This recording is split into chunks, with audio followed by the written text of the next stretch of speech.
Hello students, BCom એકાઉન્ટન્સીમાં આપણે આડત માલના હિસાબોનું પ્રકરણ શીખી રહ્યા છીએ. તો આ વિડીયોમાં આપણે ગુજરાત યુનિવર્સિટી બીકોમ સેમિસ્ટર 2 જાન્યુઆરી 2024 યુનિવર્સિટી પરીક્ષામાં પૂછાયેલ દાખલો શીખવા જઈ રહ્યા છીએ. તો જો તમારી સ્ક્રીન ઉપર માલધણીના ચોપડે આડતિયાનું ખાતું નીચે મુજબ છે. અહીંયા આડતિયાનું ખાતું આપેલું છે, બરાબર. તે પરથી આડતિયાના ચોપડે માલધણીનું ખાતું તૈયાર કરો. એટલે કે માલધણીના ચોપડામાં આડતિયાનું ખાતું આપેલું છે. આ બધી વિગતોનો ઉપયોગ કરીને આપણે શું કરવાનું છે? સામેના પક્ષે એટલે કે આડતિયાના ચોપડામાં માલધણીનું ખાતું તૈયાર કરવાનું છે. તો જો તમારી સ્ક્રીન ઉપર રાઈટ સાઈડ પર આડતિયાના ચોપડામાં માલધણીનું ખાતું, બરાબર. તો ખાતામાં ઉધાર બાજુ અને જમા બાજુ જે રકમો આવશે વિગત સહિત આપણે લખતા જઈએ વારાફરતી. તો આડતિયાના ખાતામાં જુઓ, માલધણીના ચોપડે જે આડતિયાનું ખાતું આપેલું છે એમાં તમે નજર નાખો તો સૌપ્રથમ ઉધાર બાજુ વેચાણ આપેલું છે, રોકડ વેચાણ અને ઉધાર વેચાણ. રોકડ વેચાણની રકમ 14 લાખ છે, ઉધાર વેચાણની રકમ 10 લાખ છે અને બંને થઈને કુલ વેચાણ 24 લાખ રૂપિયા આપેલું છે, બરાબર. તો આ જે વેચાણ છે એ આડતિયાના ચોપડામાં માલધણીના ખાતામાં એની એન્ટ્રી કરવાની હોય તો વેચાણની એન્ટ્રી હંમેશા જમા બાજુ થશે, બરાબર. તો જે રોકડ વેચાણ છે 14 લાખ રૂપિયા એ બેંક ખાતે લખીને એની એન્ટ્રી થશે. બેંક ખાતે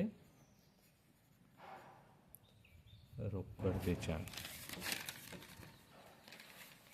બરાબર. અને એની રકમ આપી છે 14 લાખ રૂપિયા.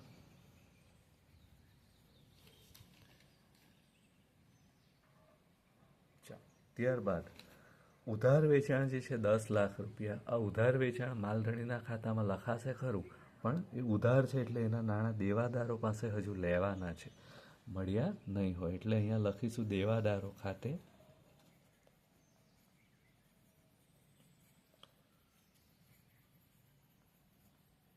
ઉધાર વેચાણ અને એની રકમ આપી છે 10 લાખ રૂપિયા,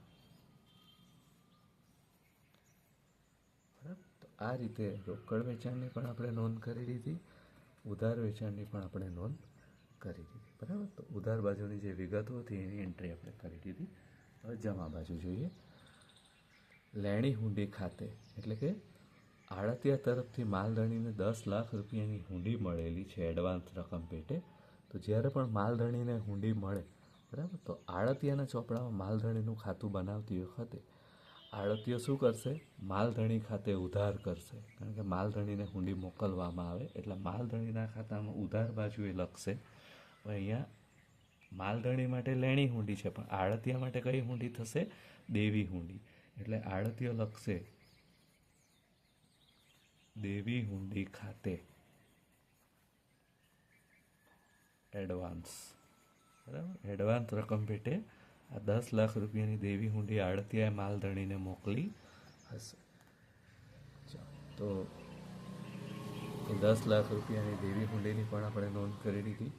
ત્યારબાદ આડત માલ ખાતે આડતિયાએ જે ખર્ચા ચૂકવેલા છે, બરાબર, તો એ છે આવક માલ ગાડી ભાડુના 10,000 રૂપિયા, વીમા પ્રીમિયમના 8,000 રૂપિયા અને વેચાણ ખર્ચના 7,000 રૂપિયા. તો આ જે આડતિયાના ખર્ચા છે માલધણી ખાતે ઉધાર બાજુ એની એન્ટ્રી પડશે, બરાબર. તો આડતિયો શું કરશે? માલધણીના ખાતામાં ઉધાર બાજુ લખશે રોકડ ખાતે ખર્ચા. જે ખર્ચા છે એ લખી દેશે. સૌથી પહેલું છે આવક માલ ગાડી ભાડું, એની રકમ છે 8,000 રૂપિયા, વીમા પ્રીમિયમ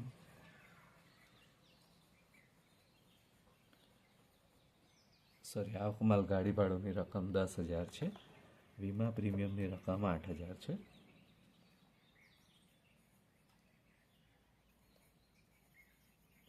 અને વેચાણ ખર્ચ 7,000.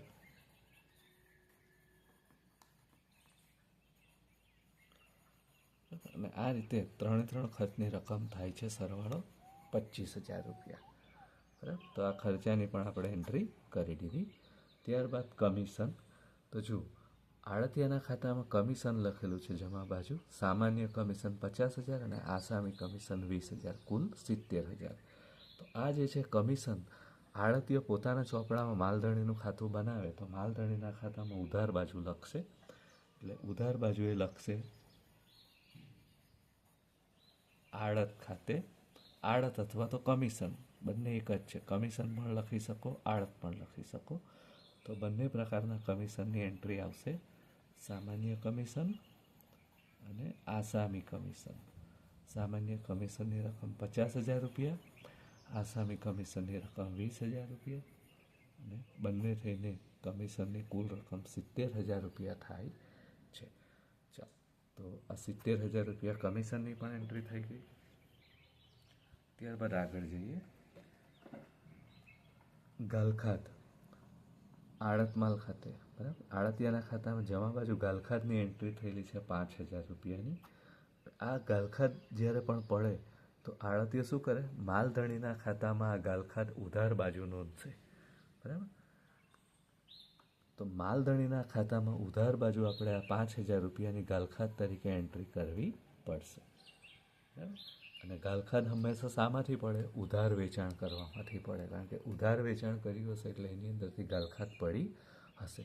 એટલે આ નાણાં દેવાદારો પાસેથી લેવાના હોય એટલે અહીંયા લખાશે દેવાદારો ખાતે.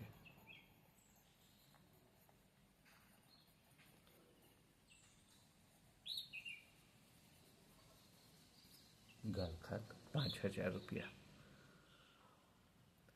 ચાલો, પછી છેલ્લે આડતીય પોતાનો હિસાબ ચૂકતે કરવા માટે માલધણીને બેંક ડ્રાફ્ટ મોકલે છે 13 લાખ રૂપિયાનો.